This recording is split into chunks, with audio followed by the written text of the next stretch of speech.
Alrighty, good afternoon, everybody. Welcome once again to the Enhanced Sports Talk Show. My name is Louis Tenor, and I'll be here until just before 6 o'clock, before Mirzal McGee takes over his fine show. The number to call is 512-543-4662. I repeat again, 512-543-4662. You can also check us out on YouTube. Just go to YouTube and type in The Enhanced Sports Show. But do it exactly as I said, otherwise, you're not going to get it. Don't forget to check out our other shows. Rizal McGee, which comes out right after this show at 6 o'clock on Saturday nights with the DMV. And of course, Kevin Dixon with Just Us Sports. Mondays 6 to 8 through the football season, 7 to 9 when the season is over. All right, we got a lot to discuss, including stuff that, well, you'll know what I mean as we get through it. But I think Steve might have a clue. So we'll bring in Steve right now. Where'd he go? Okay, Steve is there, right? Good. All right. Okay, Mikey, Diane, and Alan. All right. Okay. Now, normally I would go into something like football or baseball or basketball or maybe even kayaking if there's a chance, but I'm going to go with something a little bit different because this was a little bit ridiculous to mention. Now, first of all, how many of you saw the fight last night between Tyson and Jake Paul? Mm. Actually, wanted Jake from State Farm, but he was not available, so they had to put in Jake Paul instead. Yeah, of course. But bum. So anyway, now we all know that when they have the big fights like this, they have pre-fights, preliminaries, and whatnot, of course, to work its way up to the big fight. Well, for some reason, last night somebody leaked out misinformation that the fight began about 8:30 or 9 o'clock here on the East Coast, which I didn't think it was somehow I didn't think it was right because that's impossible. Because they showed the women's fight about 10:30, which looked pretty good to be honest. So therefore, it couldn't have happened because Tyson and Paul were the main fight. So I'm wondering who leaked out that information, which was totally false because somebody told me that the fight was already over and Tyson won in the first round, knocked out Jake Paul in 40 seconds. That's what you thought. Well, wrong. Absolutely wrong. Turned out the fight went the distance, although it wasn't, a fight as good as everybody expected. Well, I'm not surprised about that. I mean, come on, Tyson's 120 years old in boxing years, so factor that in. But let me go through this on the page here, and we can follow along together. All right. So as I said, the rumor was that Mike Tyson knocked out Jake Paul in 40 seconds, and of course, we all know that was wrong. I mean, maybe back in the day when Tyson was in his 20s, yeah, that could have happened. He could have done it in 40 seconds. I mean, he did do that back in the day, but this is now, you know, 40 years later. So Jake Paul won a unanimous decision in 8 rounds. It did with the distance, which was to my surprise because I thought he was going to get knocked out early. I mean, how much stamina can you have at 56 years old in the ring, really? So onward, no doubt he lost the fight in unanimous decision. So the judges scored the fight like this: one had the bout for Paul at 80 to 72, and two other judges scored it at 79-73. Unanimous decision right there. The fight, sanctioned by the Texas Department of Licensing and Regulation, was contested of 8 2-minute rounds, and both fighters were 14-ounce gloves instead of the normal 10. I don't know why. It's how I guess it must be Texas rule or something. Tyson and YouTube star Paul were scheduled to fight back on July 20th, but was delayed because Tyson needed medical attention for also flare up on a flight back from LA to Miami. I'm like, oh yeah, that's right. That's how it happened. So Tyson, now at 50-7, overall became the youngest boxer to win the heavyweight title at the age of 20 back in 1986, once upon a time. And a year later, had all three unified belts and became the undisputed champion. He had 6 title defenses of the 3 belts, but then came that infamous night in February of 1990 when he got knocked out by James Buster Douglas. I think Steve remembers that, right? I know I do. The moment we thought we'd never see, much to our surprise. Anyway, moving along here. Paul, who had an 11-7 record heading into the fight, began his boxing career back in 2020, had 6 consecutive victories, mostly against MMA fighters. So it's a different kind of, a different kind of aspect altogether. He wasn't fighting, actually from professional boxing. So this was his, foray into the real boxing world. Paul's only loss came in February of last year to Tommy Fury, was won 5 straight, including last night's win over Tyson. And for those of you who thought we're going to have this run up that Tyson won the first round, you are the idiot of the week.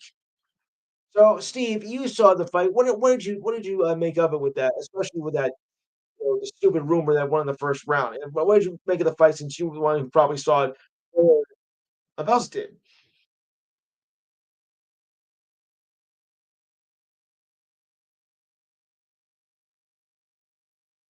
Right.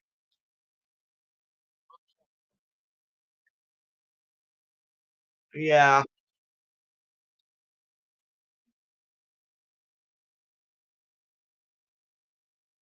Right.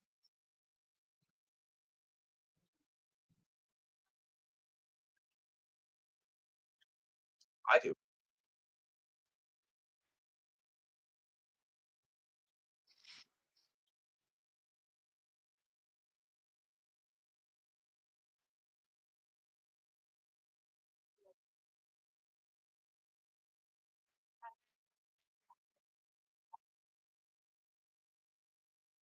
Yeah.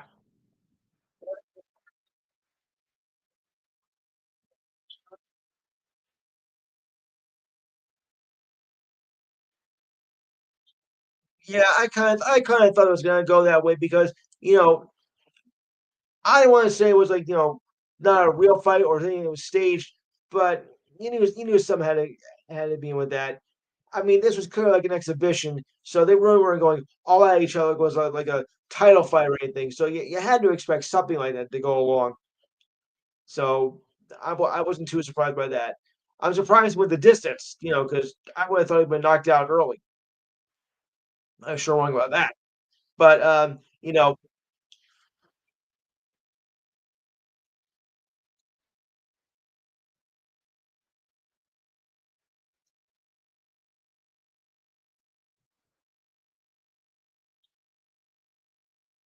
Same. That should be fun.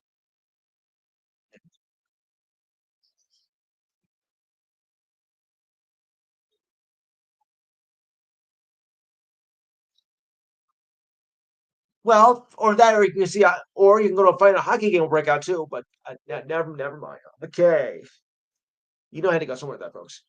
Alan, you have any thoughts on the fight? I didn't get a chance to see it because I was waiting and waiting. I'm like, okay, someone's up. It's past 11. They're not coming on, so I figured, this that rumor was just a complete ruse that it happened at 8:30, which it didn't. But did you happen to see the fight at all?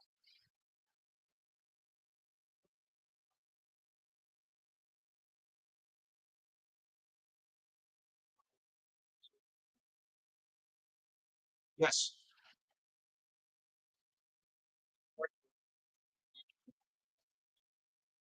I mean, Steve.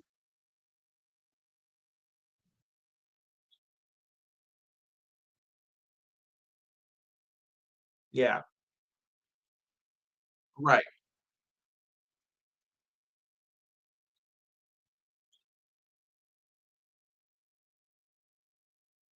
Yeah. It was strictly for the money, to be honest, of course. But you knew they were gonna go out and go and blood and guts all the way. I mean, Tyson is even older than I am, and Paul is well middle aged at 27, which is middle age for a boxer. So it really didn't look like it's gonna be much of a fight of going all at each other. So I kind of knew there. When you put up with also MMA or UFC against a professional boxer, it's a total mismatch anyway. So, these things, really don't come off as, the fight of the century or whatnot. I mean, it's just for hype and for them to get more money. But, I didn't take the, fight very seriously, even if I did get a chance to watch it, because I knew how it was probably gonna turn out. I'll give Tyson credit for holding up the entire 8 rounds, even though I knew he didn't have a chance to win. But, you gotta admit, for an old guy of, 56, he held it pretty nicely, despite the fact that, he lost the unanimous decision. I mean, I didn't think he had a chance to win at all. Not really.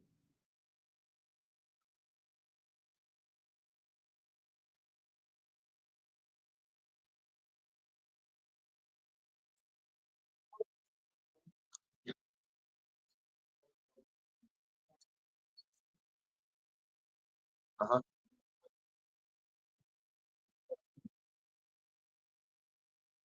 You really give Tyson a chance to win. Well, maybe it was the Tyson of, the old Tyson himself, back in the 80s and early 90s. Yeah, maybe. But today, not a chance.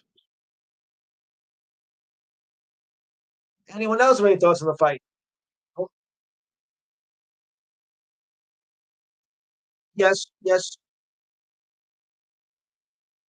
Well, I think it'd be the biggest shock of the century if he did win. But I think, all in all, most of us thought that he didn't really have a chance. But like I said, I'll give him credit for standing up for the whole 8 rounds. Now, did you hear what happened before the fight, though? All right. Tyson answered the bell a bit too early at the final weigh-in for yesterday's bout. Tyson weighed in at 223, not bad, as he approached Paul for the final stare down before the fight. Paul, who weighed in at 220, darted forward at a crawling stance to get up close and personal for the heavyweight champ.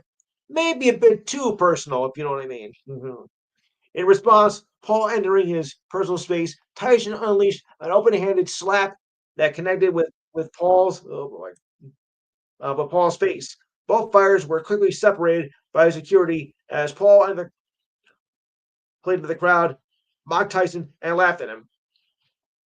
A source close to Tyson told ESPN that Tyson reacted to Paul by intentionally stepping on Tyson's foot during the stare down. Tyson was fed up with the trash talk from Paul, according to the report, and stepping on Tyson's foot was the last straw. Tyson was escorted away, but Paul addressed the crowd, saying it's personal. Now he must die. I kind of did myself. Wow. Tyson's demeanor shifted over the past few days. He was very talkative during a workout on Tuesday, but was more subdued on Wednesday at a news conference, offering short answers to questions from the media. Then by Thursday, he was like, okay, enough of this yakety yak. Let's go. I'm ready to fight. Come on, I'm not getting younger, you know. How this translated to yes last night's fight was anyone's guess, but the slap only added the fuel to the fire between Tyson and Paul, a YouTube sensation. Yeah. Or I guess you can say that he was a little slap happy. Well, maybe not, but you get the idea. So, the fight I think started early before the actual entering of the ring. I mean, you stepped on it for apparently no reason at all, and you want to see a man get mean? Oh boy, that is as mean as you can get. So, I think there was a little bit of fuel to the fire, before the bell rung. I mean, that wasn't a. I mean, I know you two can't stand each other, but you had to sit up, during to the final weigh-in, and even making more animosity towards him. I mean, it's supposed to be gentlemen outside the ring, and I have this kind of, I mean, probably threw a better punch at that than when he got into the ring. So, a little testy before we heard the first bell. All right, Steve, your thoughts on that? The fight before the fight.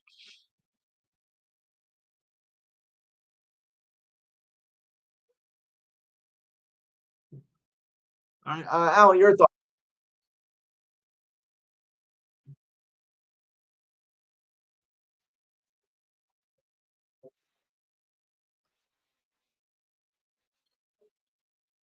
He was. He was a cheap shot.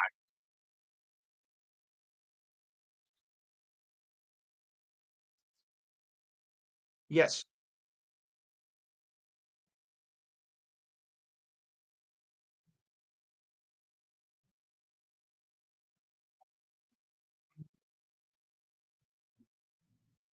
Well, Alan, wait, Alan, do you think it was accidental? Or do you think intentional? Do you think it was accidental, or do you think it was intentional, Alan?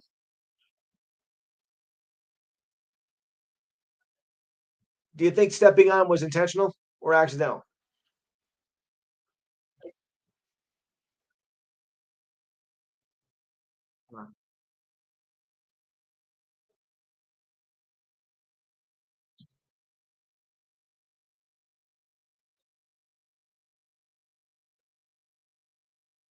Right.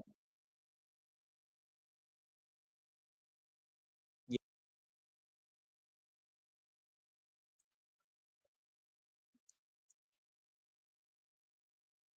Yeah. Yeah.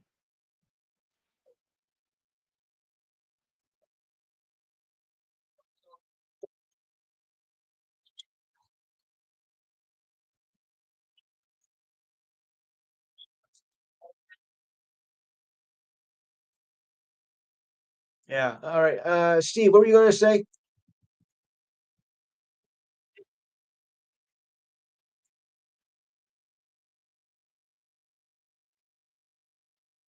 Yeah.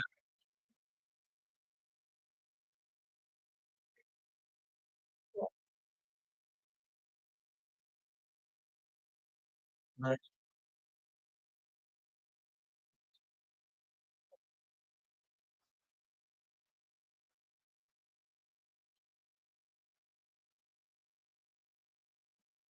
Yeah. He bites off people's ears, but he doesn't. He doesn't anyway.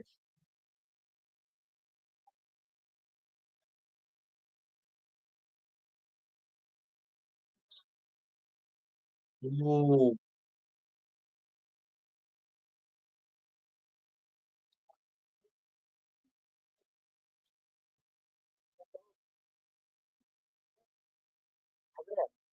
Yeah.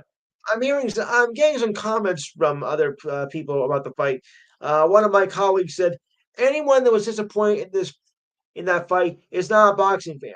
While others say, "Oh, it was a sham fight. It wasn't real," and whatnot. So, Do you think it was a good fight, or do you think overall was just not worth?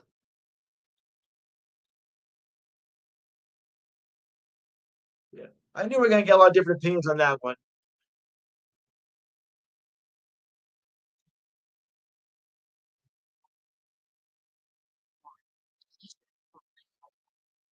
Yeah. Yes, you do.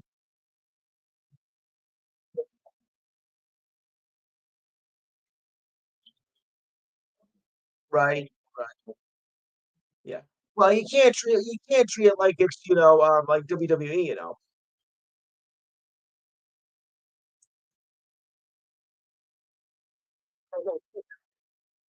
Yeah, but like you're saying, entertainment value, I mean, we're not talking WWE here, we're talking, boxing, which of course at one time, was considered, a lot more serious than it is now.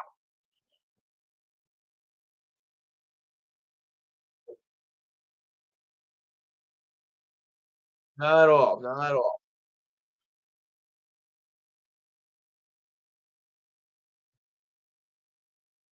Think back to the days of like Ali, Holmes, um, Sugar Ray, those were good fighters. Those were real boxing fighters.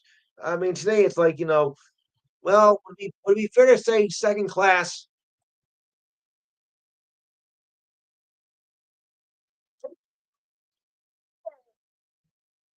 Sugar Ray Leonard?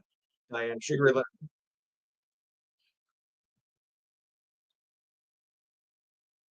Well, yeah,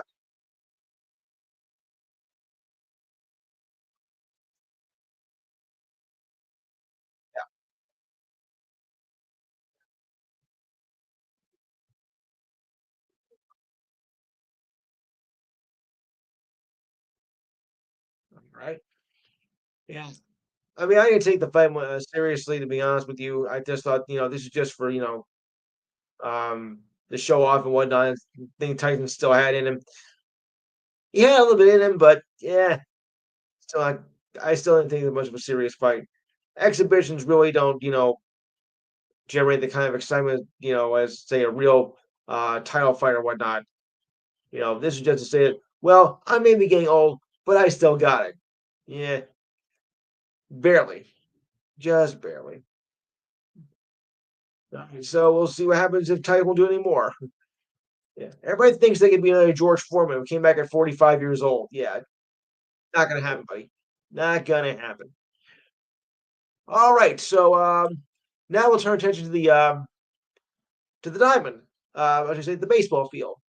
A lot of postseason awards are either coming out or have been out for the past couple of days. So I'm gonna run down the list here and see what we all make of this. All right, you guys ready?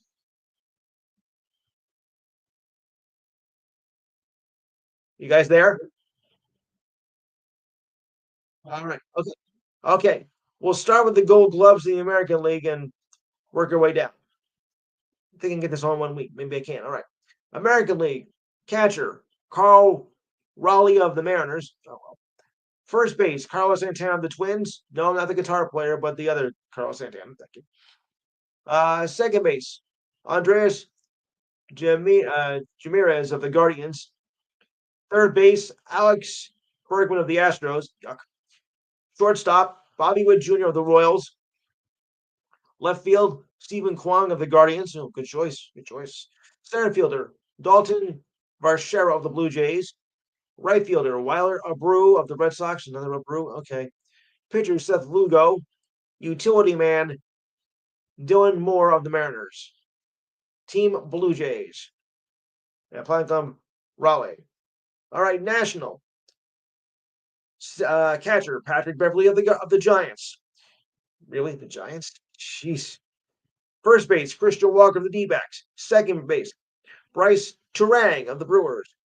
Shortstop, Ezekiel or Eastwell Tovar of the Rockies. Sorry. Third baseman, Matt Chapman of the Giants. Really, the Giants? They didn't do anything this year. Left field, Ian Happ of the Cubs. Center fielder, Brendan Doyle of the Rockies. Right fielder, Sal Frelick of the Brewers. Pitcher, Chris Sale, the Braves, who also got comeback player of the year. And utility man, Jared Terrell of the Pirates and the team, the Brewers, and the Platinum Glove Turang. Silver Slugger Awards. All right, first I'll get the Golden Glove Awards. So what do you make of this list of the Golden Glove Awards? Steve, I'll start that with you.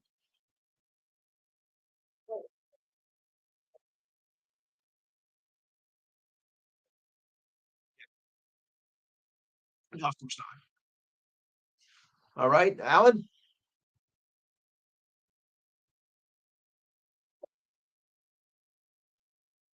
I just don't know about the Giants because the Giants didn't really excite me this year. I mean, they barely did anything in the standings at all. I mean, they were. I'm not going to say they were as bad as the White Sox in the American League, but they just didn't really strike me much this year at all.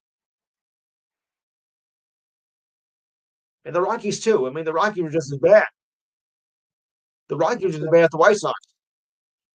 You know, I mean, yeah, I suppose they got to pick somebody from one from each team, but even when your teams are that pathetic, oof, I mean, the Rockies were just as bad as the White Sox, pretty much. All right, Mikey.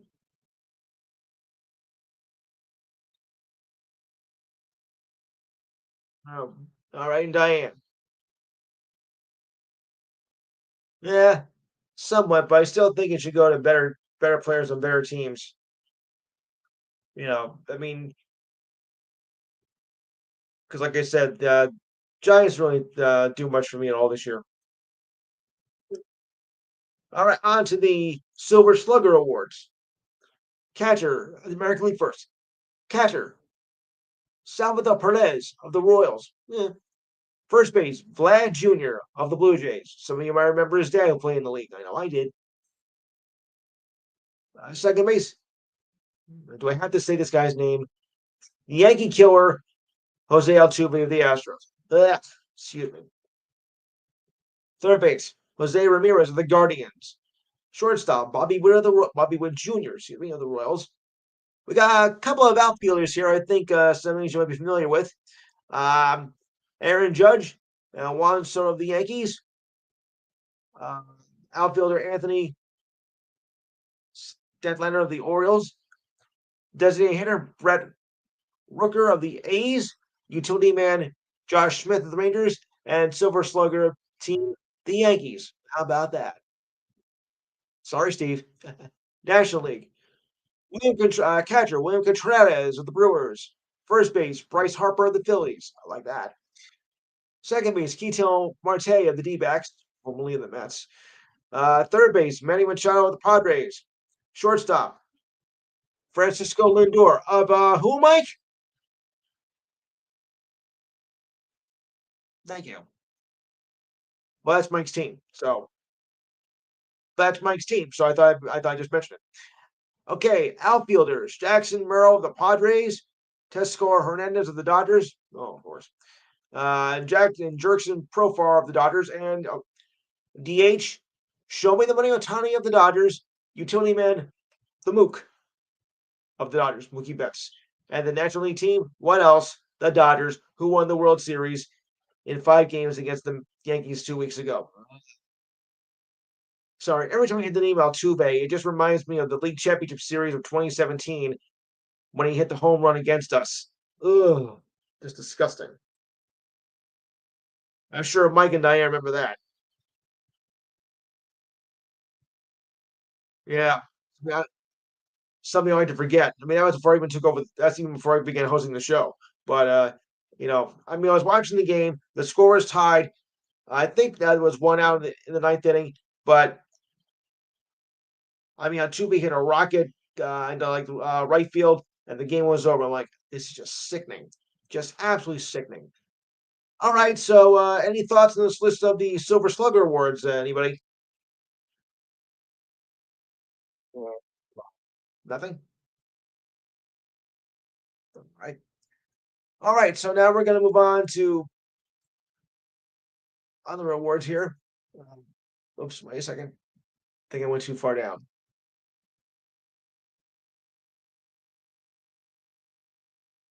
Yeah, I think it's a little too far down. Okay.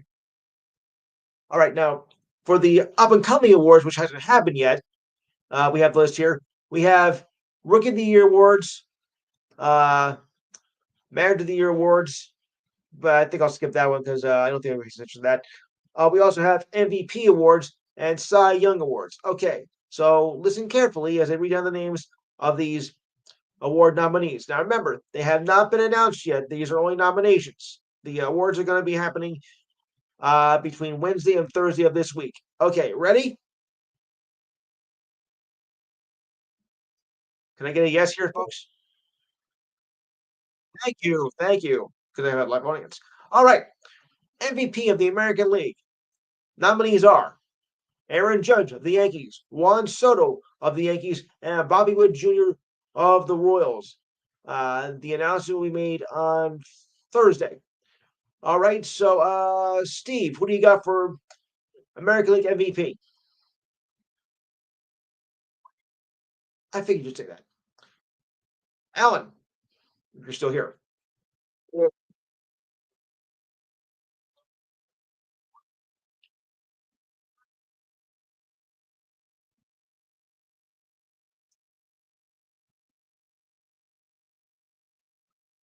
Exactly. So we got some more. We got some more customers. Okay. I'll get to you guys in a minute though, so don't go away. All right, Mike, who do you like for AL MVP of the American League? Diane, Roger.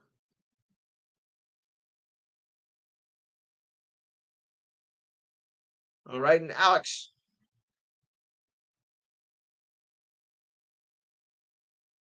Well, this is the postseason award, so you still think gonna go, Judge?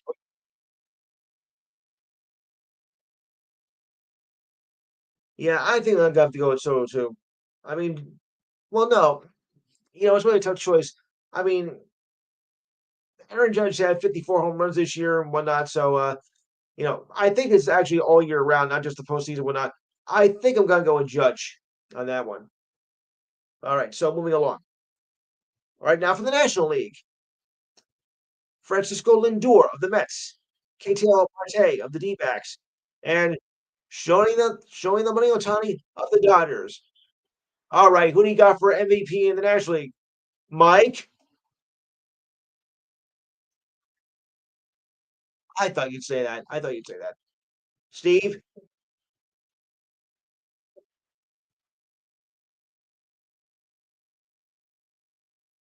Yeah. All right. Diane. Say that again. Otani. He says, "Show me the money." Okay. All right. Mike.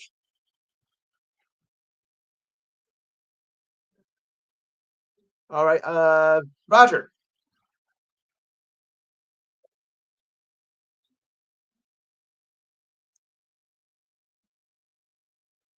Okay. Alan.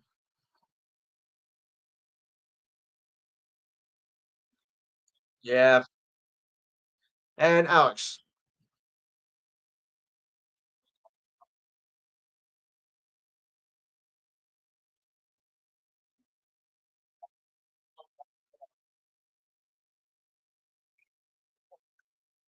Most valuable player.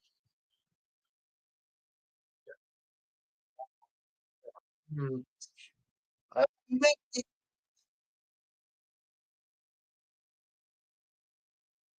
I'm going to make an impact with the Mets. You're right. I agree with you that. But I just but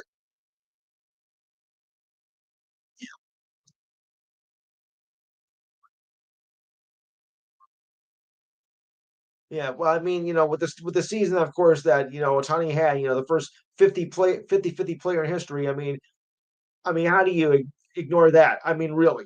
I mean, he's almost a shoe in again. Yeah, yeah. I mean, if anybody doesn't think that Otani deserves it, I think that they need their head examined. It's got to be Otani. I don't know if it's going to be an overwhelming majority, but I do think that he is going to come away with the win. All right, moving along. Okay, American League Cy Young finalists. There's only that regards to pitchers, for in case you guys don't remember. Okay, Emmanuel Clase of the Gargoyles, or Guardians, Seth Lugo of the Royals, and I hope I can say this name right here. Tyreek Schoolball of the Tigers. And that'll be announced on Wednesday. All right, Steve, what do you got for Cy Young in the American League? Screwball. Okay. Uh, Alan.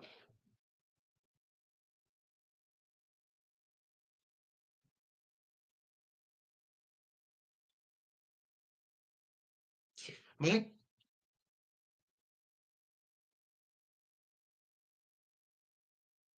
Mike. All right, Diane.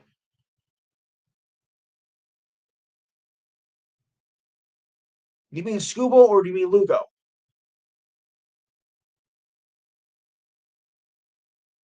Scooble. Okay. Um, Alex.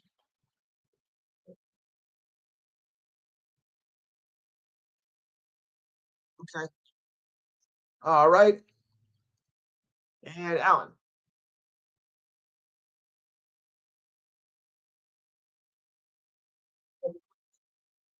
Oh, sorry, Roger. Roger.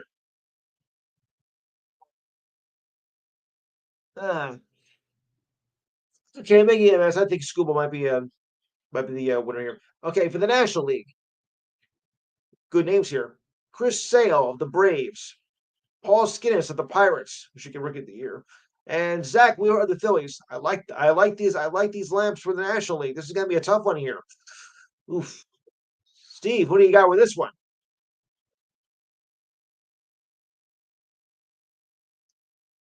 You mean Skinnis?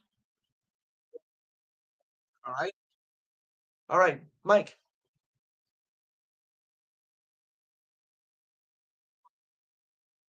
Somehow I thought I was gonna say that. Uh Diane. Okay. She said that with a question mark. Okay. Roger.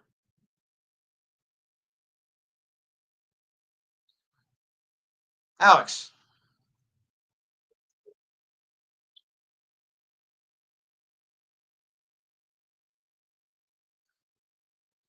And Alan.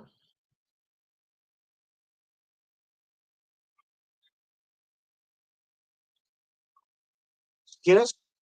He looked good in the beginning. I mean, he looked like he had Saunders in the beginning, but in the second half of the year, he really tailed off, and so did the Pirates. I mean, because when you look back at between April and May, I mean, the Pirates were like the highest team going in that. They had a great early start, but then they just to crash and burn with that, and his numbers were really falling off then. I don't really know. I mean, Gray is a rookie, but none of it's good for Cy Young. I think I got to go with Sale.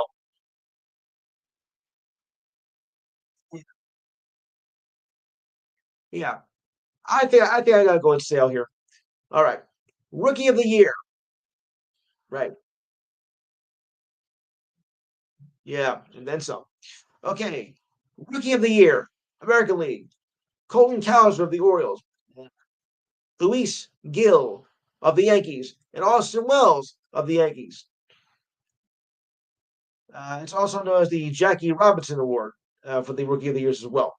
All right, so Steve, who do you got for American League Rookie of the Year? I thought I could say that. Mike, Diane,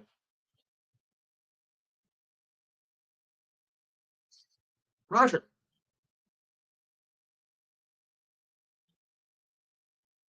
Alex, and Alan.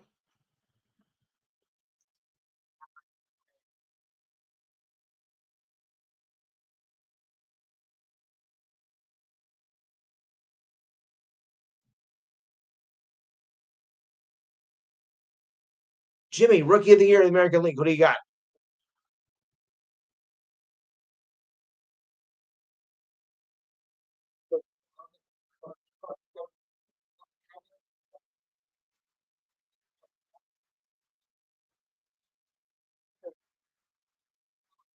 Yes. And Matthew.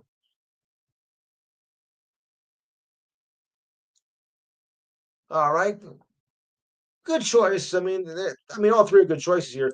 But I think I might want to go Wells on the Yankees in that one. All right.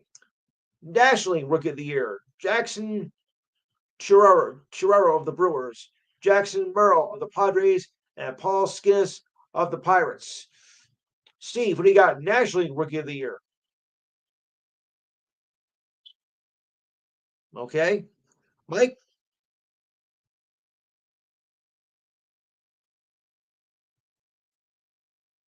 You mean okay, Merle. Okay.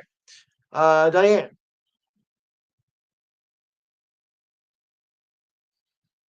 Jackson Merle. Yeah. All right. Continuing on. Okay, Alan.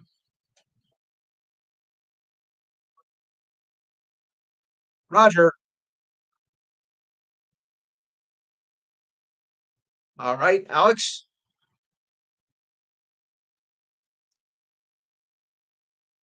Yeah. Jimmy.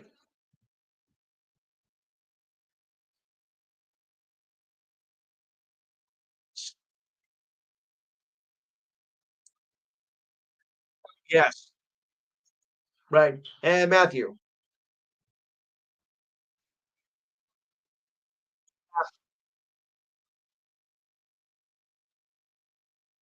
Yeah, I think so too. Great college pitcher. It was a great college pitcher too. I mean, he won the College World Series for his team, and Skeens looked like, especially early on, he was really dominant. So I think I'm going with Skeens here. All right, manager of the year. Yep. You just said the magic word too. If no, the magic word is if. Yes, the password is if. Okay, American League manager of the year. Okay, AJ Hinch of the Tigers, Matt uh, Quintero of the Royals, and Stephen Voigt of the Guardians. The awards will be announced on Wednesday on this one. Okay. Yeah, the manager will be on Wednesday. All right. Steve, I'll have to take a guess on who you think is going to be AL Manager of the Year.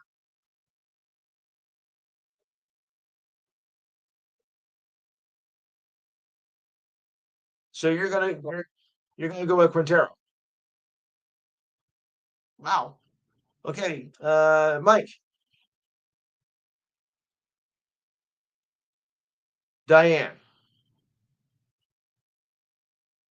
right? Yeah. Okay. All right. Roger,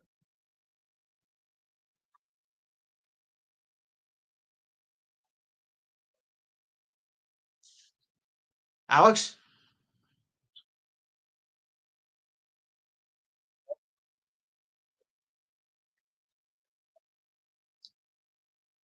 Alan,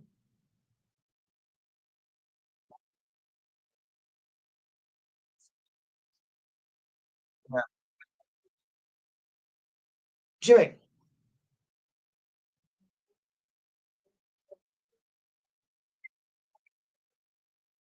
Uh-huh. Yeah.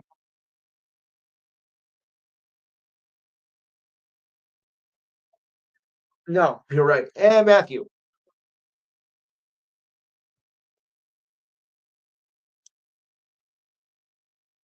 You can say that. Yeah.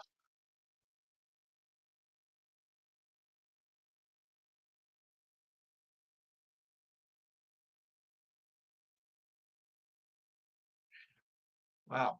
Okay. And the National League Manager of the Year finalists are as follows. Okay, you're gonna like these guys, right?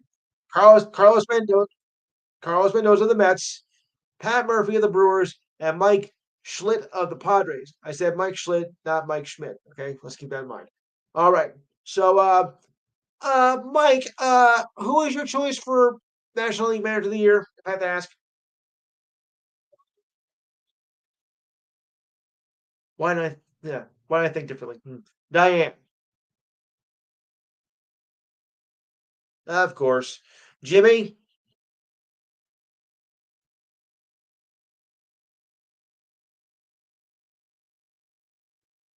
Jimmy,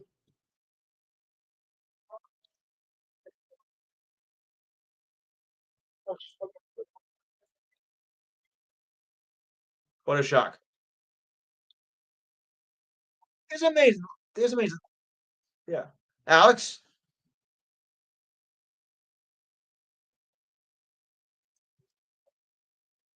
Yeah, Roger, Jimmy,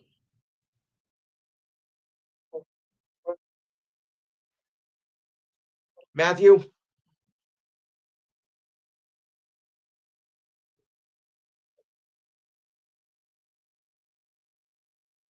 Okay,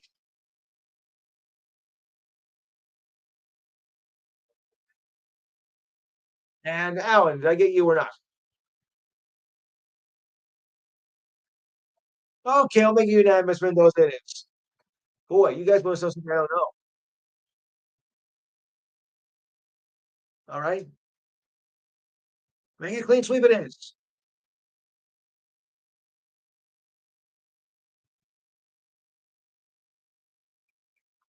Okay.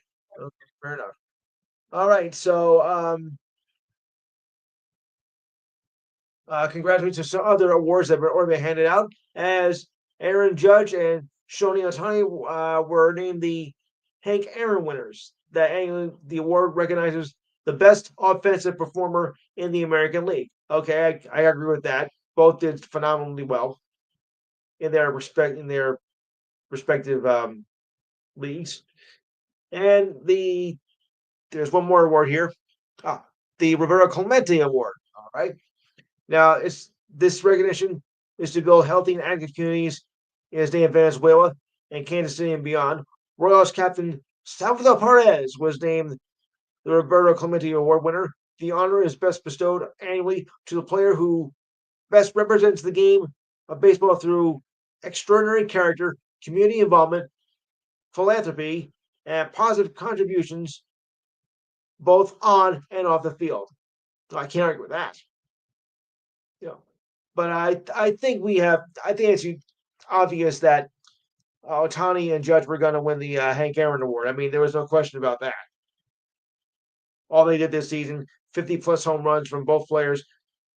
I mean, really, and of course, and of course they are, great on the offensive part of the game. So I have to give them to that, and I gotta give it to, of course, to Perez for the Real Clemente Award for all he's done. So yes,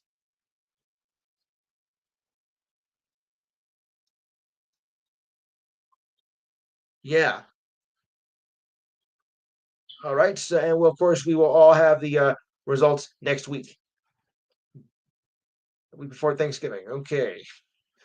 All right. So, on to other news of the week. Let me go down here. Go ahead.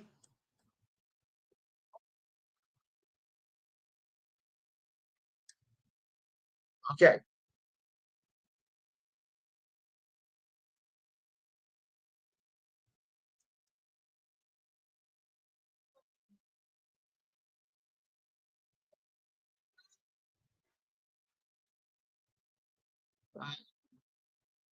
I didn't hear that. Jerseys. Okay.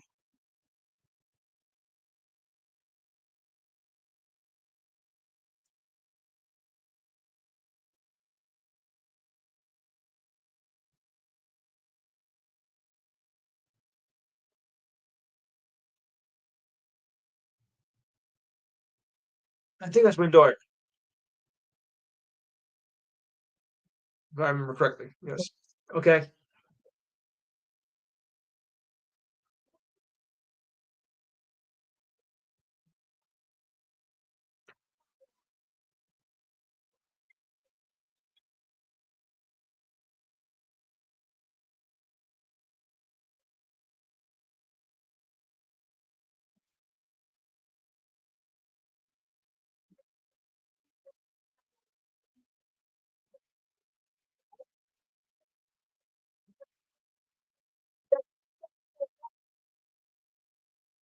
I'll go with option C. Okay.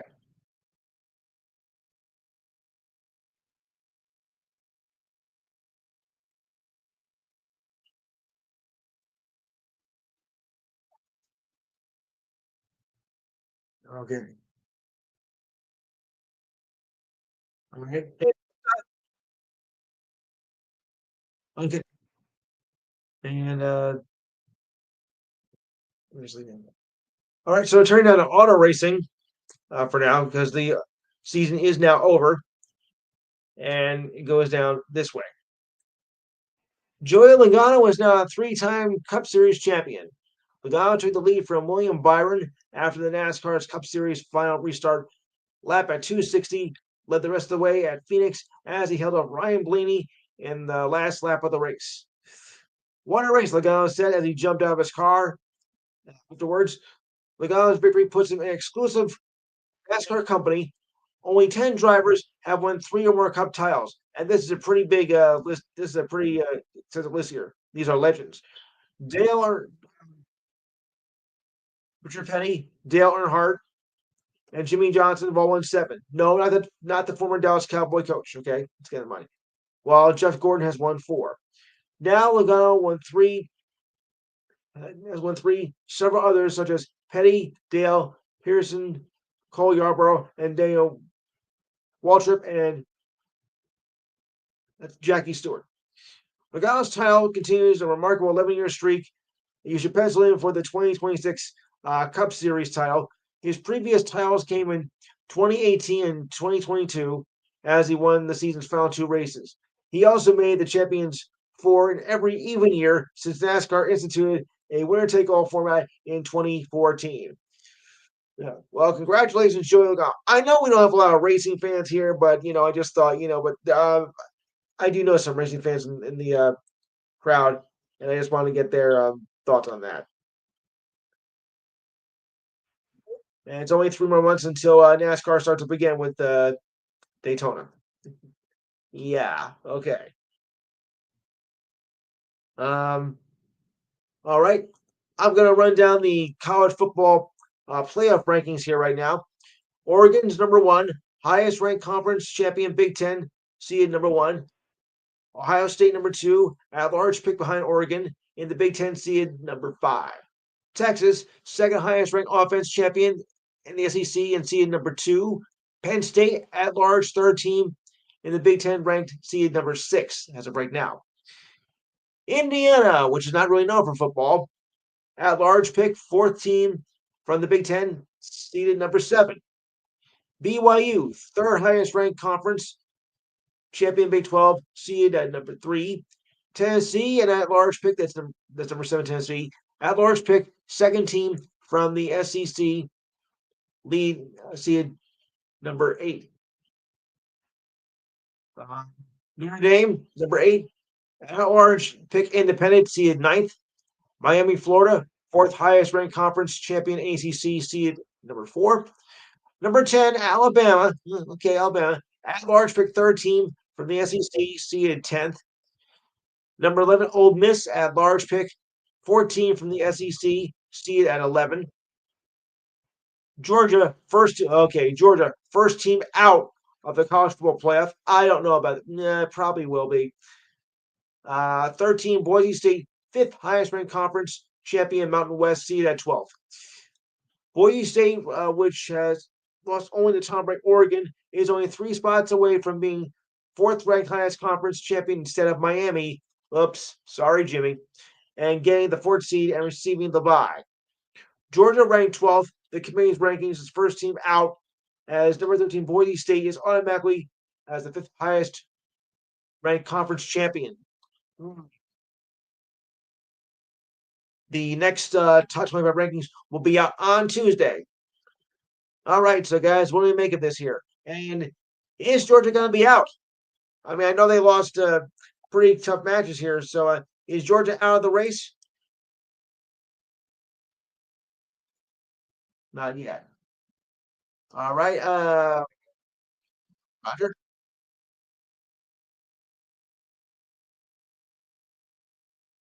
Yeah. Yes. How about you, Jimmy?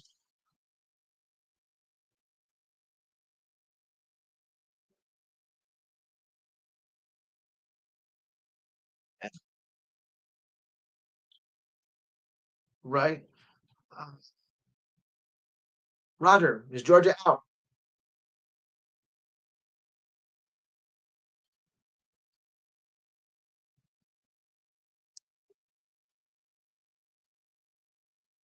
Yeah. Jimmy, what are your thoughts about Miami here? I mean, ranked ninth.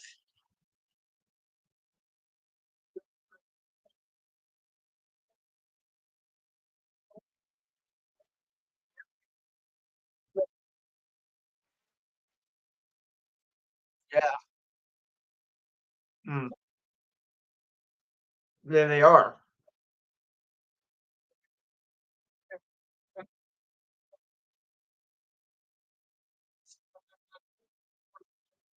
Yeah. Awesome.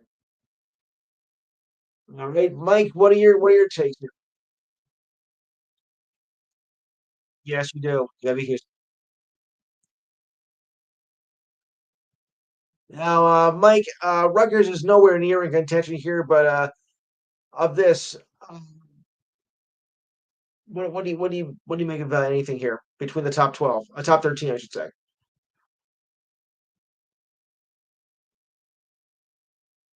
Yes, no thoughts. All right, Diane, any thoughts? Okay, yeah, I'm still gonna go with Ohio State here, though. Ohio State's always, play tough, and I think they're gonna have I shouldn't say an easy time, but I think they got the best chance here. Texas, not so on Texas. Penn State, if they didn't lose to Ohio State 2 weeks ago, yeah, I would have given them a shot here, but that loss, I think, kind of hurt them. Well, well, I kind of still make it, yeah, but they're not gonna overtake the top three.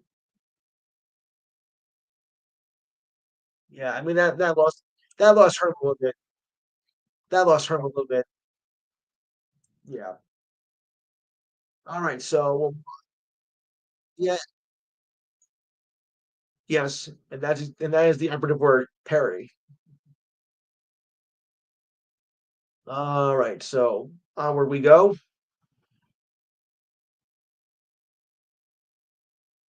Okay. I came across something interesting last night, guys, concerning the NBA All-Star game. Now, we always know there's been some controversy about how the game has been and how it's like, well, they just jack up the scoreboard and it doesn't really do much. It's like saying, "Oh, we got no defense; it's all offense and whatnot." Big deal. Well, they came up with another idea, and I think you might like this. It wouldn't be an NBA season without somebody complaining about over the All-Star game, right? Right. And Adam Silver thinks he has a solution. This time, the NBA wants to shift to a four-team format for this year's All-Star game. That according to ESPN. Three of those teams will consist of 8 All-Stars each, while the remaining team would be the winner of the Rising All-Stars game. That's rookies and second-year players. It sounds like the NBA teams want to either adopt the format of the Rising Stars game, which is used as a 14 tournament, or flip the formats with the All Star game. The NHL also uses a 14 tournament for its All Star game, and they've had since 2016. The season, this season's All Star game is going to take place at the Chase Center, the home of the Warriors, on February 16th. I kind of like this idea. Making it like a tournament style, like they did with the NHL. I don't think it's a bad idea.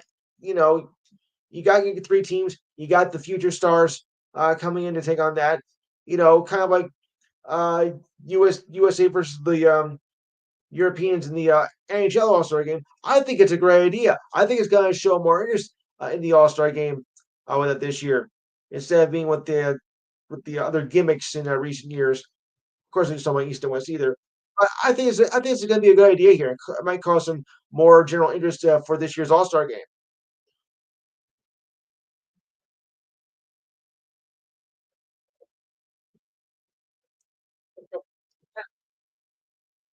Right.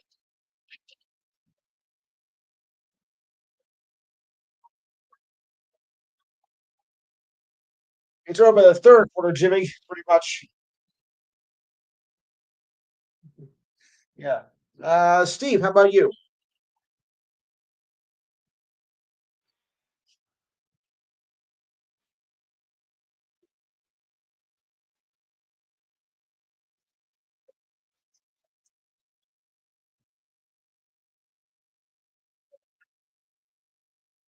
Yeah. All right. How about you, Mike?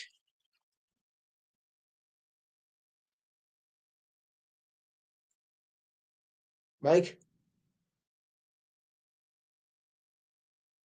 All right. All right, Roger, your thoughts on the All-Star game format.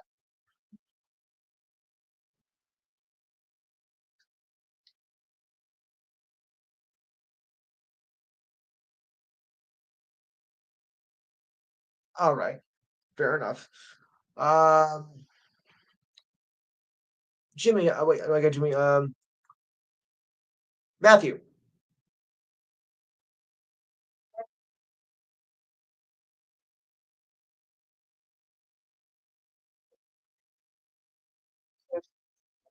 Of course. I know. Yeah, I understand that, sure. But hey, if it can work in the NHL, if they can work in the NBA.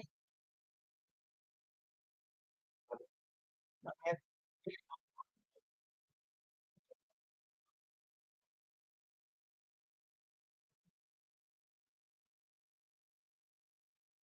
Well, of course not.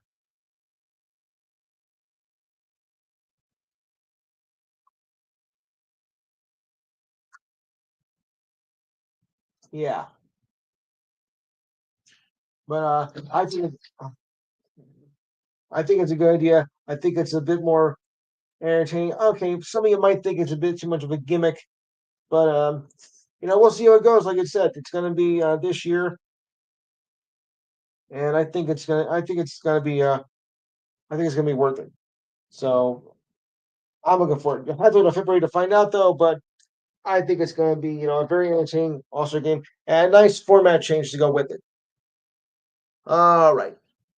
So let's continue on. I'm still pretty mad I done something right this time. Okay. Victor Wembanyama is still hot. He scored 50 points and 8.3 pointers in last night's win over the Wizards. Sorry, Steve. My first thought eventually the rest of his performance to overshadow this one, said Wemby. I want to make it like the future is just another one, but clearly it's not.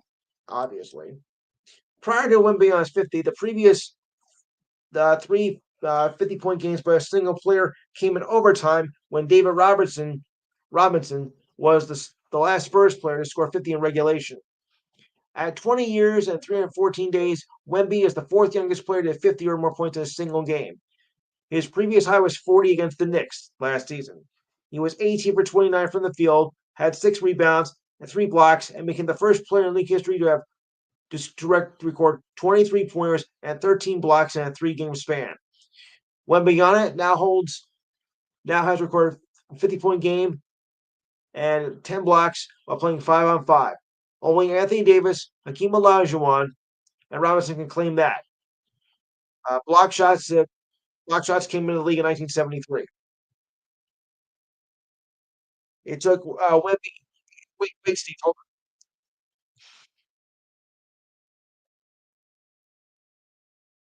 on. It's the Wizards. Go figure. It took Wemby 83 games to reach his first 50-point game. That's the fourth fastest in NBA history. Not bad. That's pretty good. That's pretty good there. All right. All right. While we're down to the second hour, let's go to our college football and NFL picks. All right. We'll do the college football first, as usual. And it goes down this way. All right. So we'll start with next week's games, which is the 18th. Well, the week before Thanksgiving. How do you like that? All right. So we'll start with what are we gonna start with? Yeah, we'll do Saturday because all the rest are non top 25. Oh, just a second. Okay, no home team is available until Saturday. All right, so we'll start with Penn State versus Minnesota. Steve, Mike,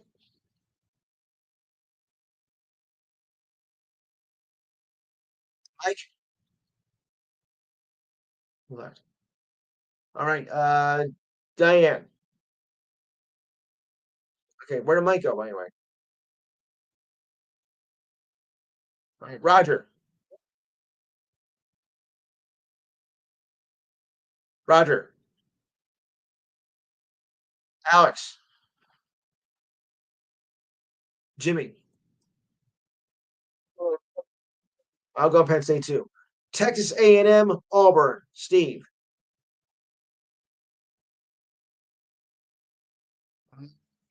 Diane. Jimmy. Roger. Okay. And Alex. I'm going Texas A&M. All right. Kansas State versus Cincinnati. Steve. Mike. Sorry, Roger. Alex.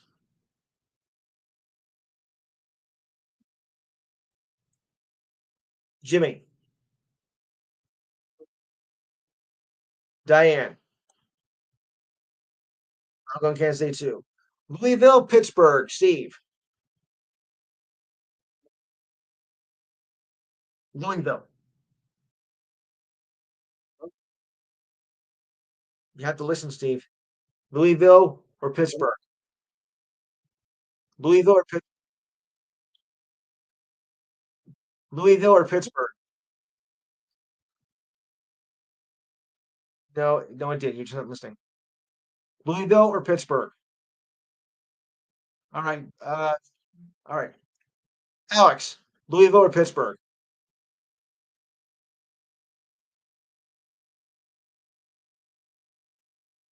All right. Roger. Okay. Diane and Jimmy.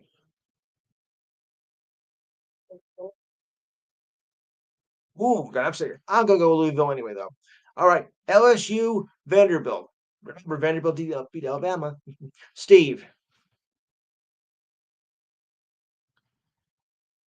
All right. Mike. I'm sorry. Roger. Look. LSU and Vanderbilt. Okay. Jimmy. Alex. Nope, nope, it's in Louisiana. Okay. Diane. Jimmy. I'm going to LSU as well. All right. I'll skip that one for the local crowd. So we'll go down further. Okay. Ooh, go in here. Good early game on next Saturday at 12 o'clock. Number 2, Ohio State versus number 5, Indiana. I never thought it was going to be like this. Steve, what do you got?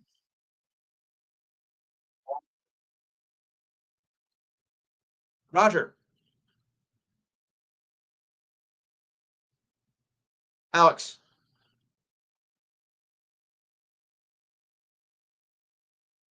Yeah. Okay, Jimmy. And Diane. Okay, I'll give you that. Ohio State it is. All right, Miami, Wake Forest. Jimmy. All right. Okay. Uh, Steve.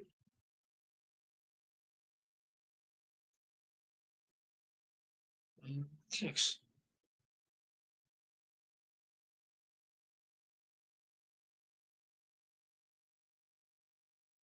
Alex. And Diane. I'll go Miami too. Ole Miss, Florida. Ole Miss, Florida. Steve. All right. Roger. Okay. Alex. Jimmy. And Diane. Yeah, I'll go Ole Miss too. All right. SMU, Virginia. Steve. Really? Okay. Um, Roger.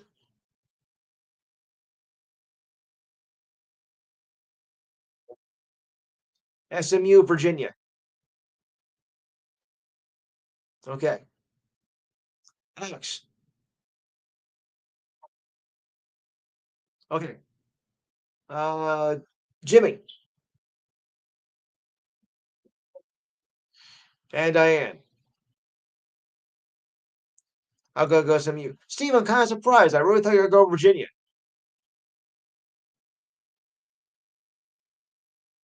Well, I can't argue with that. I mean, you're right about that. All right. Number 12, Georgia versus UMass. Oh, boy. Okay, Steve.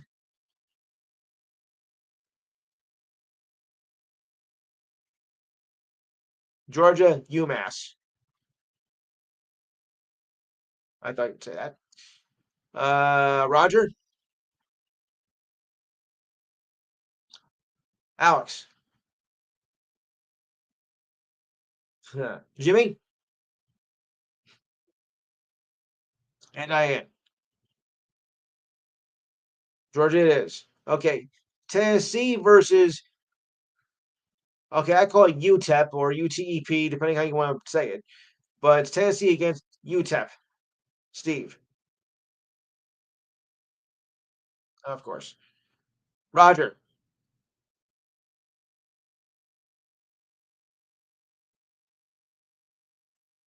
Okay, Tennessee. All right, Alex. Roger. I'm sorry, Jimmy. Yeah, I'm sorry, Jimmy. And Diane. Uh, I forget what UTEP is, but it's not that big of a school though. Right. Okay. All right. Okay. Texas, Kentucky. Sounds like a better basketball matchup though, but it's football. Steve, Roger, Alex, Jimmy, and Diane. You mean you said Texas, right? Okay. Yeah, Texas it is. If it was Kentucky, I take basketball. Not here though. All right, BYU versus ASU. Steve, Roger, Jimmy, Alex, and Diane. I'm gonna BYU as well. Colorado, Kansas. If it was basketball, I would take Kansas. Steve,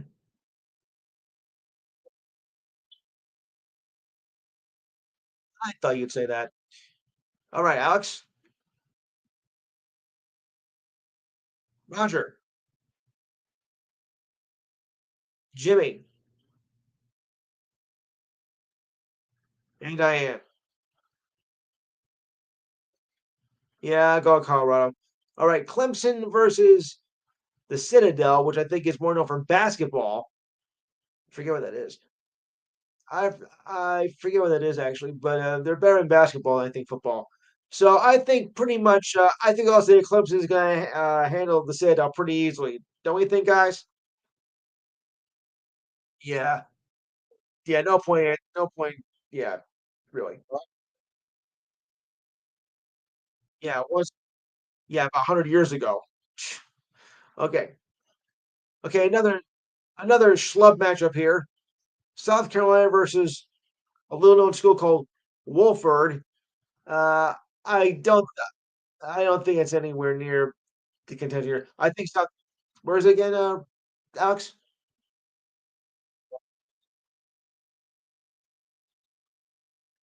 I think you're right, but South Carolina I think is gonna just mop the floor with Wolford. So, is there anyone here who doesn't think South Carolina is gonna win?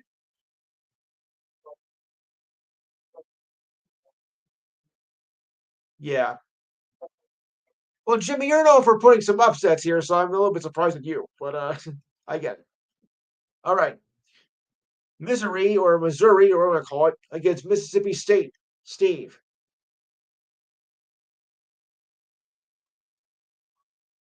Missouri, or Missouri.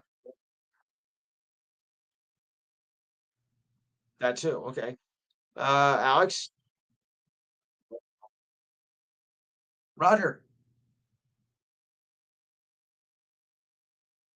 Jimmy,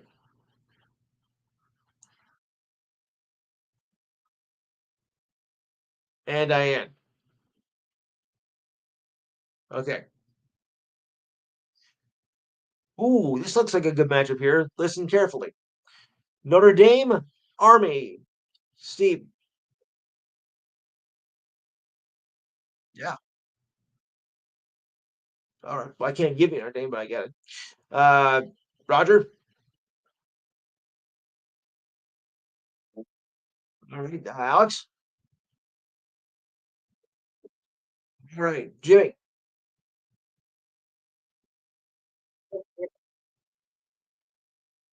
They do. Ooh. I always know I can count you for an upset. Okay. And Diane. Wow.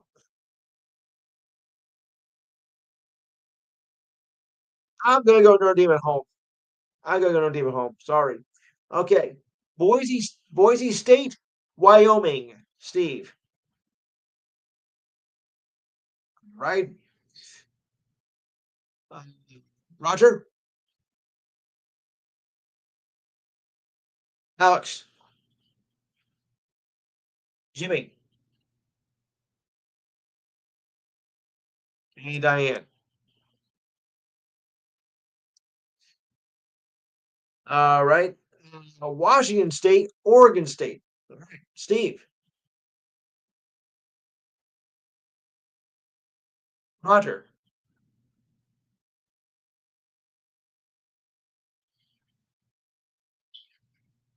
No, it's Washington State and Oregon State now. Right. Uh, Alex.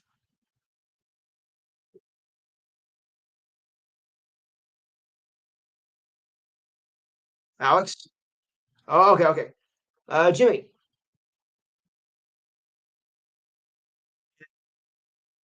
Okay, and Diane. I'm gonna go with Oregon State.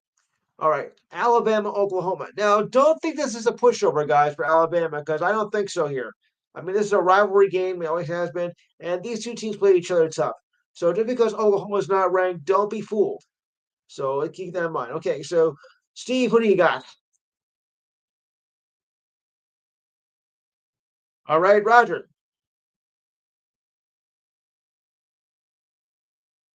Okay, Jimmy.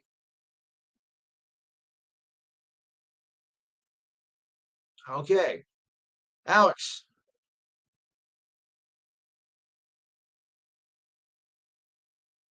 Well, I'm gonna agree with Jimmy. I'm gonna go Oklahoma. I thought so. And for the local group, which is us, all right, Rutgers, Illinois. I'm gonna go with the local group first. Roger. Mm, maybe. Diane. Jimmy.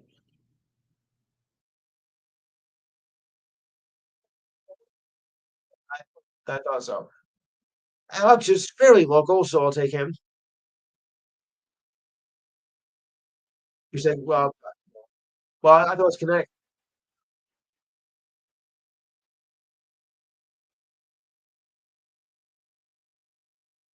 Steve? Yeah, I think maybe Rutgers might have something here, so I'll go with you on that. Although Illinois plays pretty tough too. All right. Well, Greg, you missed the college football, but now we'll go to the NFL. But you're free to join in, of course. All right. So NFL for this. Yeah. Yeah.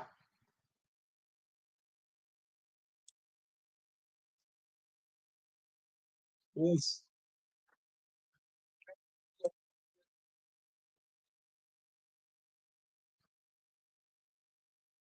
Okay.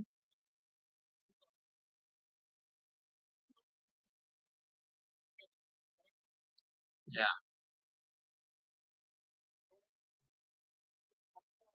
Ah.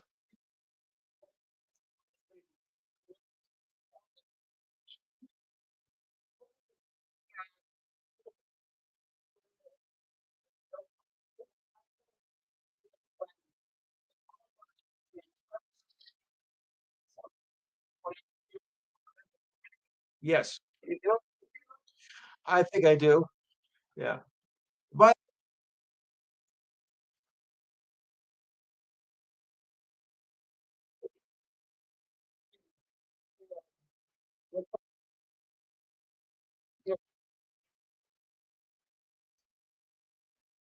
yeah.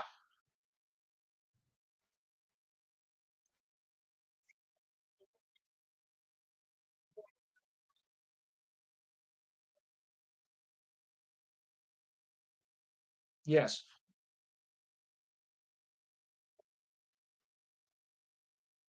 Mhm. All right. Okay, I gotta move on though, guys. All right. NFL time. Yes. Right. Exactly.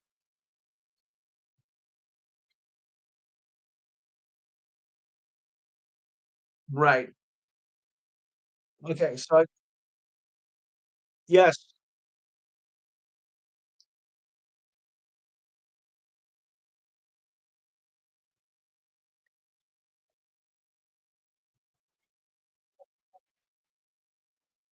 I'll be sure to look for it. But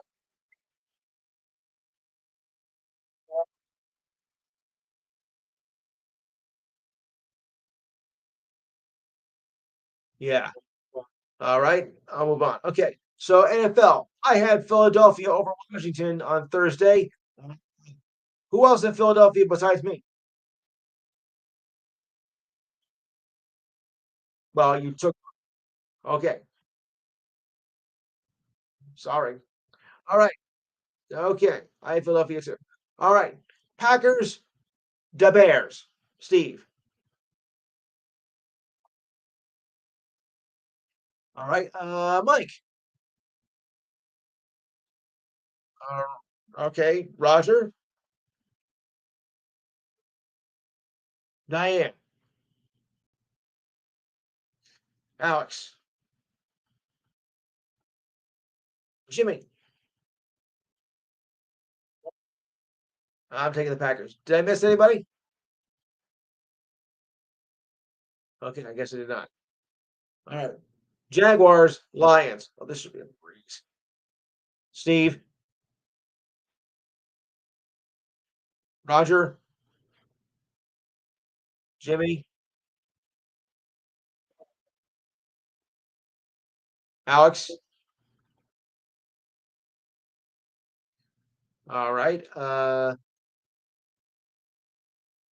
And Diane. Yeah. Did you say Lions, Mike? Yeah, I'll go Lions too. Should be easy. Okay. Uh, Vikings, Titans, Steve. All right. Mike. All right. Roger. Alex.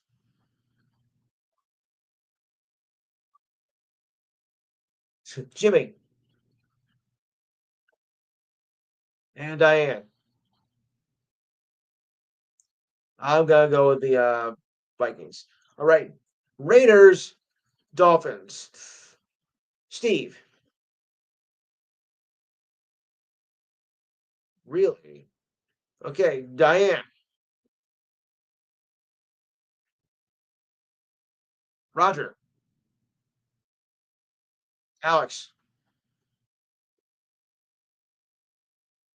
Jimmy.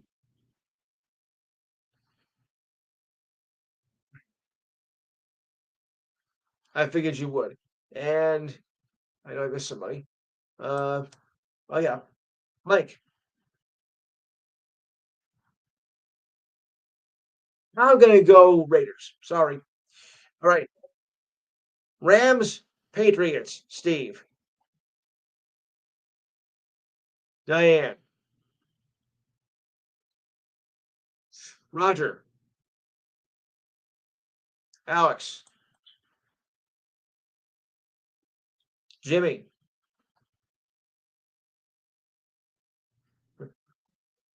Right, Mike. I'm going with Raiders. I'm sorry. I'm sorry. I'm sorry. Okay, Rams, Patriots. I said Rams. Right. Browns, Saints. Huh. Steve. Yeah, this is a tough one here. Diane, Roger, Alex,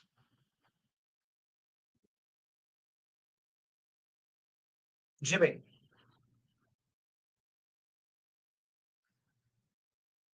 And Mike. I'm gonna go with the Saints too. And any John Lovitz fans out there? Browns, Browns. Sorry. All right, Colts. She doesn't know Saturday Night Live, folks. So I have to go backward. All right, Colts, Jets. Should I go with the local crew first? Yeah, why not? Mike, Diane, Jimmy,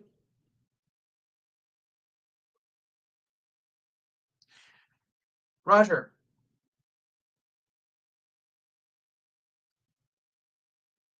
Alex,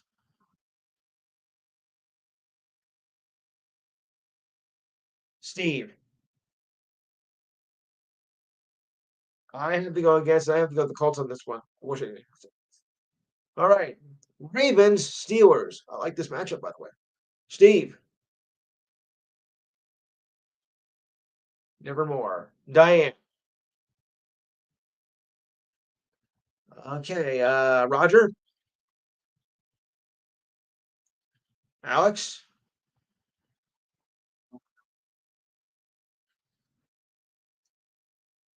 Jimmy,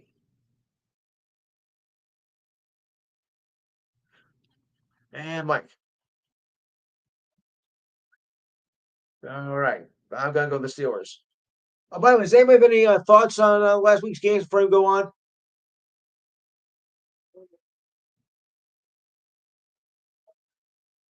Nobody's any thoughts? Okay. All right, moving on. Dirty Birds, Broncos. Steve.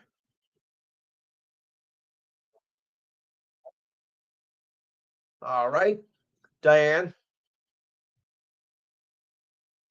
All right. Roger. Alex.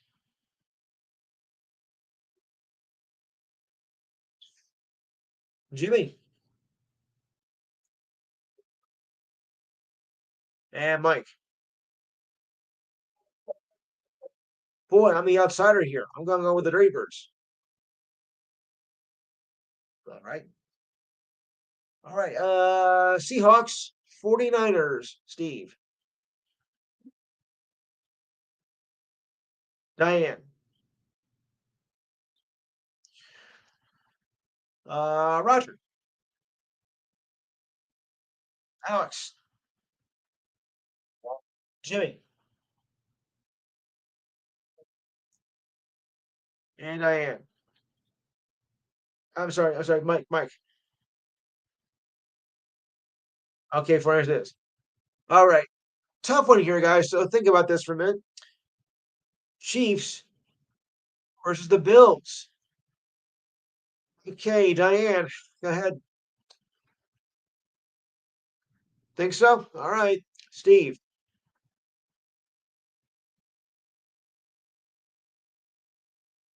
Steve, say it again.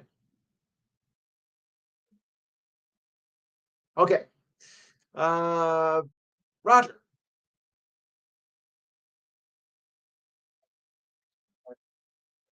Okay. Alex.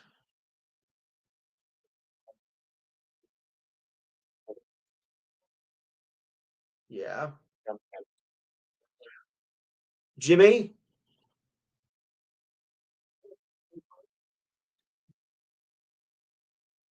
Roger. Mike.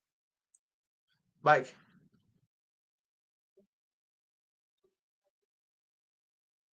I think you gotta go with that. Yeah. Chiefs. Chiefs. It is. Bengals. Charter. Bengals. Chargers. Steve. Okay. Diane.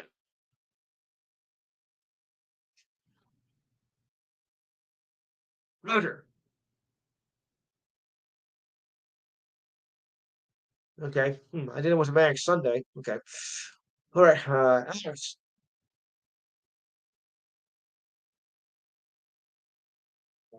Alex. Okay. Oh, Bengals. Jimmy. Mike. I hate to go cliche, but da da da da da Chargers. Sorry. I know. Cheap shot. And finally, in the battle of the Longhorn State for Monday night, the Texans versus the Cowboys. Steve.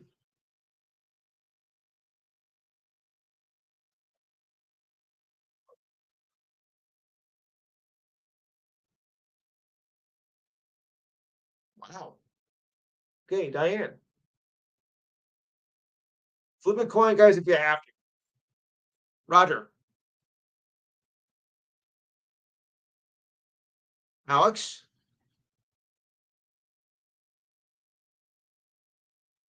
Not going there. Okay. Okay. Jimmy. Jimmy.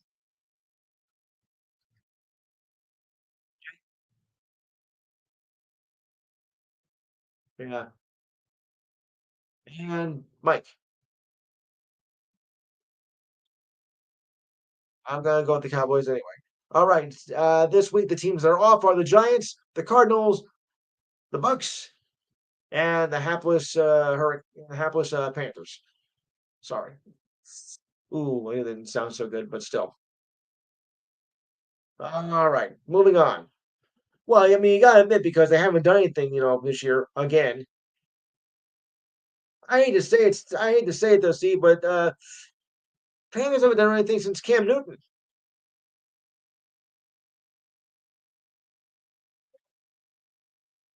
Yeah,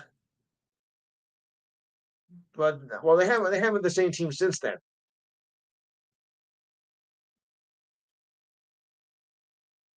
Yeah, very awesome. All right, so moving along, he's getting lost.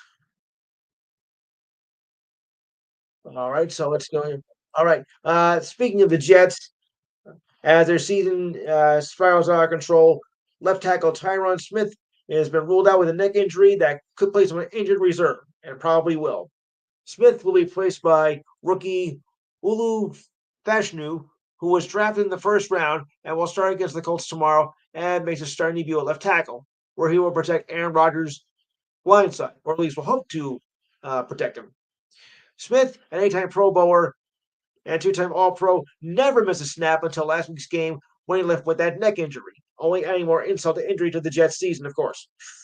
Yeah, he underwent an MRI exam and was gathering. The team was gathering more information, said interim coach Jeff Ulbrich. If Smith is placed on injured reserve, he will miss the next 4 games, as according to league rule. And with the Jets, a Wolf 3-7, and likely out of the playoff contention. It's a safe bet he's not going to return. The Jets signed Smith to a 1-year, $6 million deal in the offseason. So once again, the Jets are proving that they are, a sorry excuse for a football team. I know a lot of people were thinking that it was going to be better this year, but as usual, they seem to fall flat. They seem to fall flat in at some point in the end. I did. I did. No, he's not.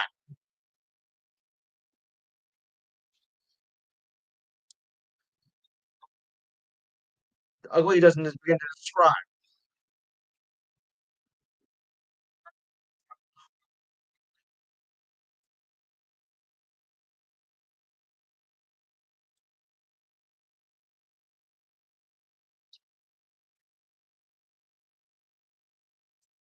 Playoffs maybe, but I don't know about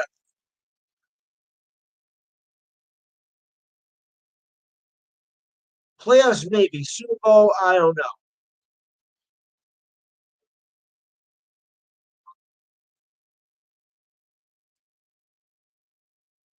Yeah. Well, let's put it this way: it's not a beautiful day in Mister Rogers' neighborhood. Oh boy. Can you say pathetic, boys and girls? I knew you could. Yeah. Yeah. Yeah. I mean, you always think that they're always going to do something, and you hear the preseason reports, and then reality sets in, and they don't.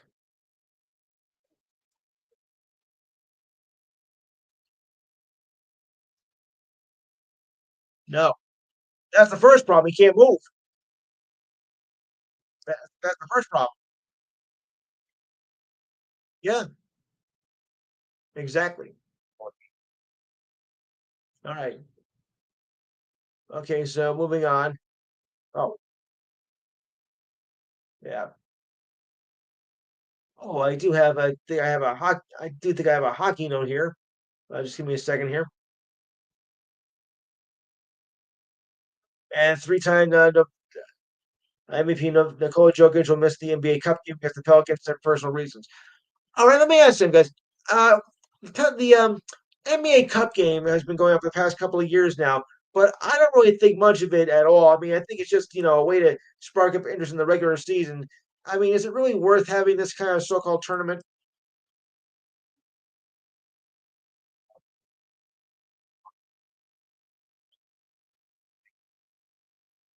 Right. No, I mean, it doesn't really mean anything. It's just a way I think. I mean, because I know college basketball with the NIT tournament and their other tournaments throughout the year. Yeah, but it doesn't really mean much. No, no, it really doesn't. All right, so let's move on. Hmm. The Guardians are expected to cut quarterback Daniel. The Giants are expected to cut quarterback Daniel Jones after the season, per report. It's over in New York for the Giants, for Jones and Jerry Jones. Giants will bench him soon and then cut him at the end of the year. I'm not surprised with this at all, guys. Are you? Oh wait, let me go on. The Giants tried to draft his replacement this past offseason, but couldn't move up and decided against selecting a quarterback. Jones, who was selected in the sixth pick in 2018, will see his tenure with the Giants come to an end after 6 seasons. Long overdue. Thank you. Guys, what do you make of that? Jones is going to be done with the Big Blue. Just for that.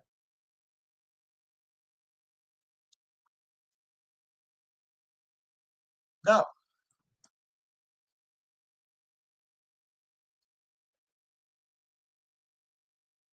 Well, I think with Barkley gone, that might have been the nail in the coffin.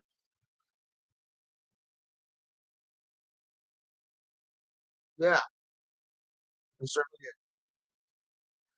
Yeah, I'm not surprised. I think he should have been gone from the Giants a long time ago because he hasn't. Well, he had one good year. I think it was like third or fourth year with the team. But other than that, he has just been mediocre at best. So they should have dumped him a long time ago. I know some people in my family are not going to be happy about this, but that's how I see it. Sorry. Yeah. Right. All right. Okay. Um, okay. Moving on. All right. Now, for those of you who've been following baseball with the Tampa Bay Rays, the Rays will play their home game at Steinbrenner Field. All their home games at the Steinbrenner Field in Tampa due to the damage that's caused by Hurricane Milton last month. Steinbrenner Field, which holds a measly 11,000 in the spring, is the spring training home of the Yankees and the spring training site and home to the Class A Tampa Bay Tamprons. I hope I'm saying it right. The Tamprons will use fields at their spring training complex for their home games. The Rays will chose Steinbrenner Field over the Phillies spring training stadium in Clearwater, Florida. After consulting MLB, the Yankees will receive about $15 million in revenue as part of the agreement because it looks like that Tropicana Field will not be ready until 2026. Did you guys all follow that?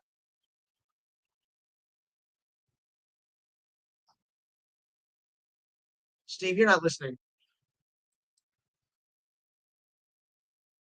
All right. So what is it to make of that with the Tampa Bay? Because that field right now, Tropicana Field's a mess, and that won't be ready for at least another year and a half. I mean, if you saw the damage, from the videos that were shown last month, that field is in no way conditioned for next year.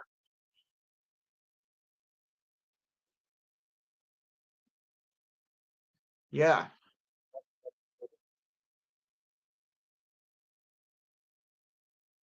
yeah. I just kind of felt bad for for that field and for victims of the hurricane. But that in reality, that field is not going to be ready. I don't even think it's going to be ready for 2026. I think 2027 might be a better bet. Ugh, they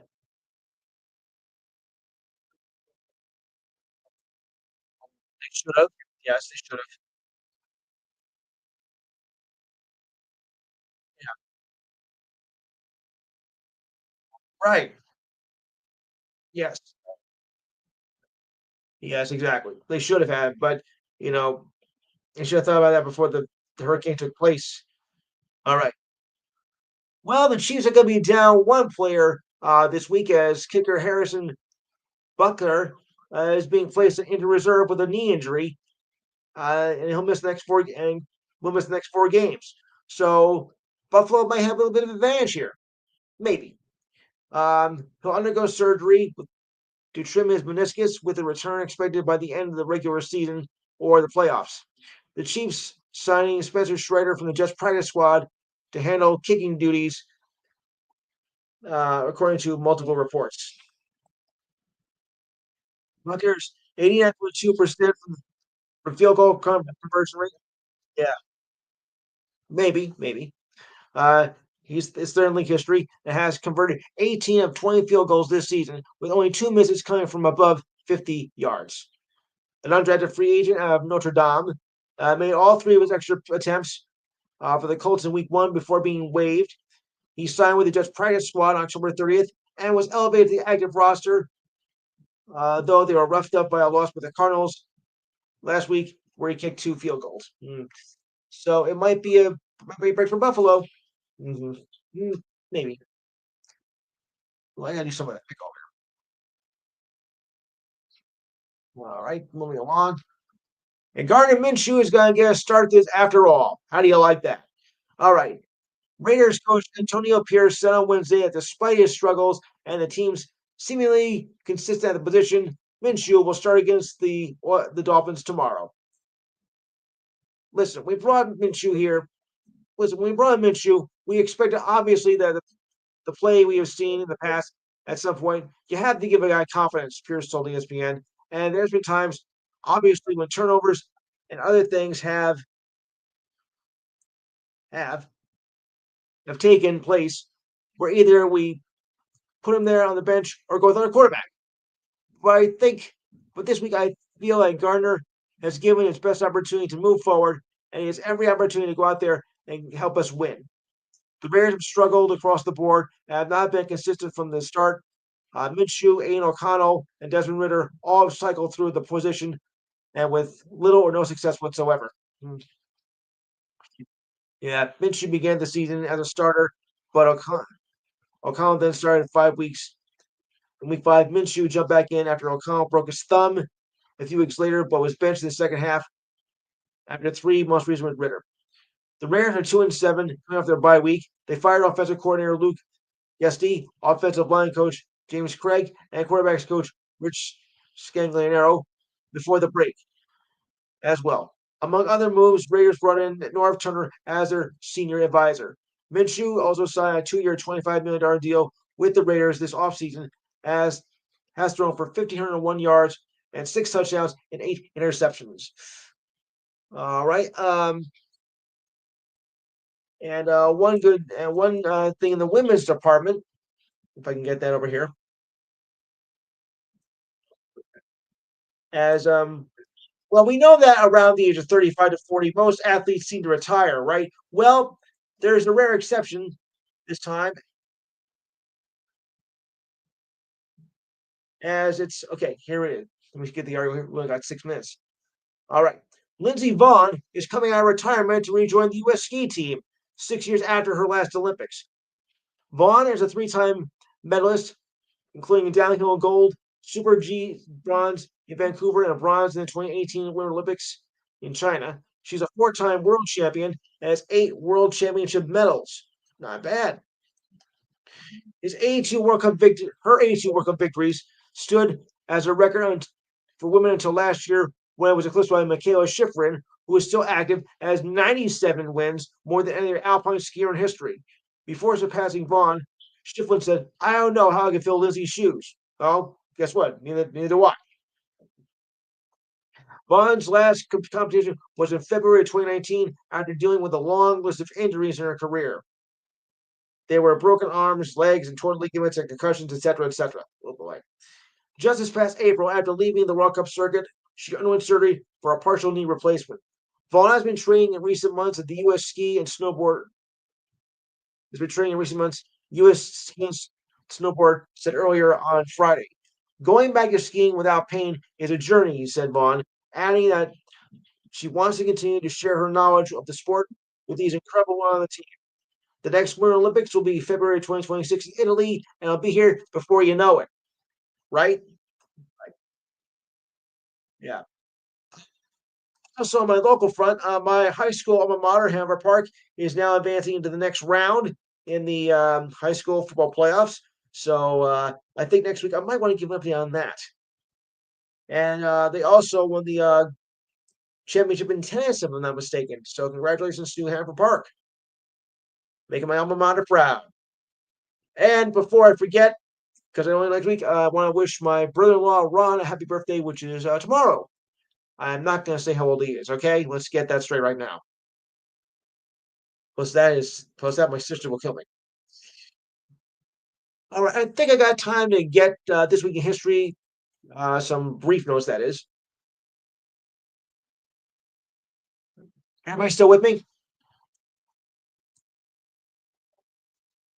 Okay, I don't know why I don't know where I get that echo, guys. So just forgive me on that. Okay, I don't know where it comes from, to be honest with you. All right, so I got a few minutes here before result takes over, and we'll go like this. I gotta go with more recent history because 1976, Rick Barry, of the San Francisco Warriors, ends the longest NBA free throw streak at 60. How about that? That's 60. 1977, Rod Carew wins the AL MVP award. 1978, Major League Soccer holds its first draft. What a shame it didn't work well. 1988, Jose Canseco is the first unanimous American League MVP since Reggie Jackson. How about that? 1983, 1988, Robin Gibbons sues Mike Tyson for 125 million for liable damages. 1997, Jeff Gordon wins his 47th NASCAR Sprint Cup. Wow.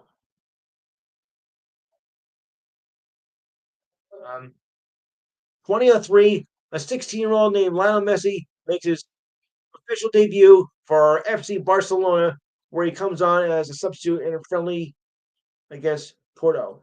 And I'm not mistaken, but I think an MLS player perished in some kind of an accident over the past week, and we're sorry to hear about that. This is just another senseless tragedy in the sports world. I'll get more on that next week. Let me wait for Saul because his fine show is coming up. Don't forget, next week we'll run down the rest of the list for baseball and the last of the college football rankings. Well, as we get closer to it,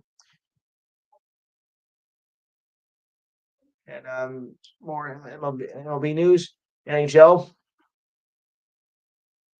and NBA, of course, and also on your Thanksgiving thoughts for next week as well.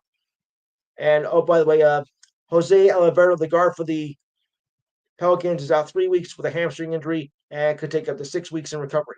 All right, so I'm gonna leave it at that, and way back next week, same time, same station. For Saul, it's all yours. Good night, everybody.